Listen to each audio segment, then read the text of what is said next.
Comment faire pour réaliser votre rêve? Eh bien, c'est ce que vous allez découvrir sur cette vidéo dans laquelle je vais répondre à un mail que j'ai reçu de la part de Salwa.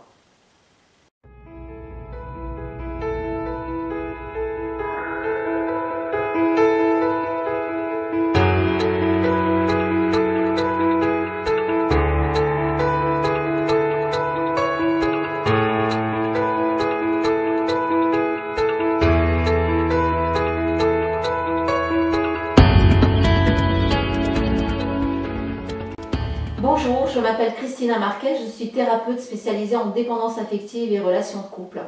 Alors Salwa me dit dans son mail qu'elle est convaincue qu'elle ne peut se réaliser que par l'écriture et que sa vie n'aura de sens que le jour où elle y sera parvenue.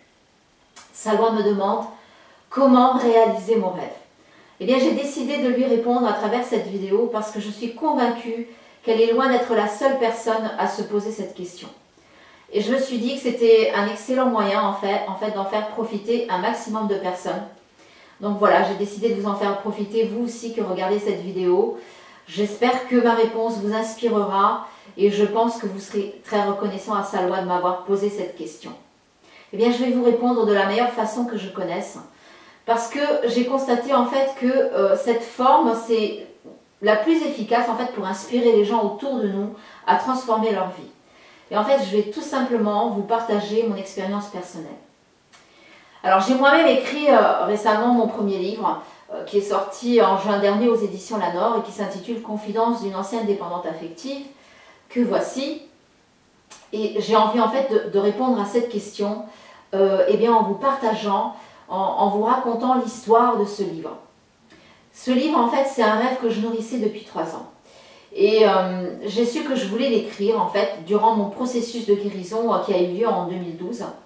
Je me souviens qu'à cette époque, mon intuition ne cessait de me dire qu'il fallait absolument que je partage tout ce que j'avais appris, tout ce que j'avais mis en pratique au cours de ce processus et qu'il fallait absolument que je le partage parce que ça avait fonctionné pour moi, parce que j'avais réussi à guérir de ma dépendance affective alors que j'en avais énormément souffert pendant de longues années. Donc en fait, la première fois que j'ai parlé publiquement de mon désir d'écrire ce livre, c'était en décembre 2012. Je me souviens que je l'avais fait sur un site qui s'appelle le défi des 100 jours de Lilou Massé. Et à ce moment-là, j'étais vraiment persuadée d'en être capable. Mon désir était tellement fort que j'étais sûre d'y parvenir, mais en fait, au bout de quelques mois, j'ai réalisé que je manquais énormément de confiance en moi. J'ai réalisé que j'étais loin d'être prête à l'écrire parce que j'avais des grandes peurs qui me bloquaient. En fait, je me suis rendu compte que j'avais peur d'être visible, que j'avais peur d'être jugée, j'avais peur d'être critiquée, j'avais peur que certains membres de ma famille lisent mon livre, et puis j'avais peur des conséquences et des réactions que ça aurait pu provoquer chez certaines personnes. Et ce qui s'est passé, c'est qu'à chaque fois que j'essayais d'écrire une page, ben, je n'y arrivais pas. Et quand je vivais ces circonstances-là, je me trouvais nulle et ça me faisait énormément souffrir. Bien, je me souviens qu'à ce moment-là, le souvenir de certains discours que j'avais entendus au collège eh bien, me revenait en mémoire et je ressentais ces mêmes émotions que j'avais ressenties à l'époque. Alors, vous ne le savez peut-être pas, mais je suis arrivée en France à l'âge de 14 ans. En plein milieu d'année scolaire, je suis arrivée en début janvier et en fait, je parlais à peine quelques mots de français. Et pour moi, ça a été très difficile de m'intégrer. Le deuxième trimestre scolaire, en fait, pour moi, ça a été un enfer parce que je ne comprenais quasiment rien de ce qui se disait dans les cours. Je me souviens que je me mettais souvent au fond de la classe parce que j'avais très peur d'être interrogée et que j'avais honte de ne pas savoir répondre. Mais en même temps, pendant ce temps, je me souviens qu'à la maison, je travaillais très très dur pour réussir à m'intégrer parce que je voulais vraiment y arriver. C'était un désir très fort pour moi. Et je me souviens qu'à l'époque, j'avais acheté mon premier livre en français qui était en fait le récit du film La fièvre du samedi soir. Et j'avais acheté ce livre parce que j'avais vu le film et je m'étais dit que c'était le moyen le plus simple et le plus facile de réussir à comprendre le livre. En fait, j'ai lu et relu ce livre en boucle jusqu'à ce que je comprenne et que j'arrive à prononcer chaque mot. Et cette lecture m'a permis de réaliser que j'adorais lire en français et je n'ai plus arrêté de lire des livres en français. Et en fait, c'est particulièrement grâce à cette boulimie de lecture que j'ai appris à parler le français. Bien évidemment, l'école, le fait de commencer à lier des liens m'a aidé aussi, mais la lecture m'a énormément aidé. Alors, par la suite, je me suis assez facilement intégrée et je participais en cours. Et j'ai même fini mon année scolaire avec de très bons résultats. Mais malgré ça, lorsqu'il a été question pour moi en fait de choisir une orientation après le collège, eh bien certains de mes profs m'ont déconseillé de poursuivre le cursus général et je me suis laissée influencer par une orientation professionnelle que j'avais pas forcément envie, mais en même temps j'avais également des peurs par rapport à ce qu'on m'avait dit. Alors je sais aujourd'hui que tout ça, ça devait se passer comme ça parce que tout a un sens dans la vie et je l'ai vraiment compris aujourd'hui en ce qui me concerne. Mais ce qui est sûr, c'est qu'à ce moment-là, j'ai enregistré dans ma mémoire que j'étais nulle en français. Et c'est quelque chose qui m'a énormément blessée. D'ailleurs, ça m'a blessée à tel point qu'aujourd'hui encore, il m'arrive de ne pas être complètement à l'aise quand je m'exprime. Alors quand j'ai eu ce désir, quand j'ai eu l'intuition d'écrire ce livre, cette blessure, elle a refait surface bien évidemment. Et les émotions sont revenues à ma mémoire et je me suis dit à ce moment-là, mais pour qui tu te prends pour prétendre pouvoir écrire un livre? Et du coup, grâce à toutes ces peurs, enfin à cause de toutes ces peurs, j'ai fini par mettre mon rêve de côté. Mais ce qui est dingue, c'est qu'il y avait toujours une petite voix au fond de moi qui me rappelait mon désir, qui me rappelait ce rêve que je voulais absolument réaliser. Et en fait, l'année dernière, lors du Salon Zen de Paris, j'y tenais un stand. Je me souviens, j'avais utilisé toutes mes économies à l'époque pour payer ce stand. Le but pour moi, en fait, c'était de me rendre visible à ce moment-là parce que je venais de commencer mon activité et c'était de faire connaître justement mon travail. Eh bien, je ne m'imaginais pas une seule seconde que j'allais y faire en fait une rencontre qui allait me permettre justement de réaliser mon rêve. Et je pense que c'était la raison principale pour laquelle j'ai fait ce salon. Eh bien, le premier jour, pendant la pause déjeuner, j'en ai profité pour faire un tour dans le salon et puis mon corps s'est littéralement arrêté devant un stand qui m'a impressionnée par le nombre de personnes qui faisaient la queue pour acheter un livre. En fait, je pensais que c'était une librairie et quand j'ai regardé le panneau, j'ai réalisé que c'était marqué édition. Et je ne saurais pas vous dire ce qui m'a pris à ce moment-là, mais je l'ai fait spontanément sans réfléchir. Et j'ai demandé à la femme qui tenait ce stand si elle acceptait des manuscrits. Et je vous dirai aujourd'hui avec du recul que heureusement que je n'ai pas réfléchi, heureusement que j'ai laissé place à ma spontanéité, parce que quand on réfléchit trop, les peurs, elles nous envahissent et on rate de grandes occasions. Et je pense que c'est certainement ce qui me serait arrivé. Alors, cette femme m'a répondu que oui, qu'ils acceptaient des manuscrits. Elle m'a demandé quel était le sujet de mon livre.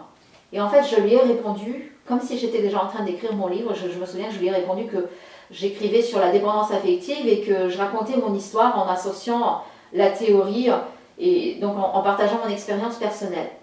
Et puis à ma grande surprise, en fait, une longue conversation entre nous deux s'est installée. On a même eu du mal à se quitter ce jour-là, tellement la conversation était passionnante. Très peu de temps après, elle m'a proposé de sortir mon livre alors que j'avais même pas encore commencé à l'écrire. Et ce jour-là, en fait, quand je suis retournée sur mon stand, je me souviens que j'étais autant euphorique que j'étais inquiète parce que justement, je me demandais comment j'allais pouvoir fournir ce livre alors que je l'avais même pas encore commencé. Mais vous savez, la vie, elle est tellement parfaite et tellement généreuse.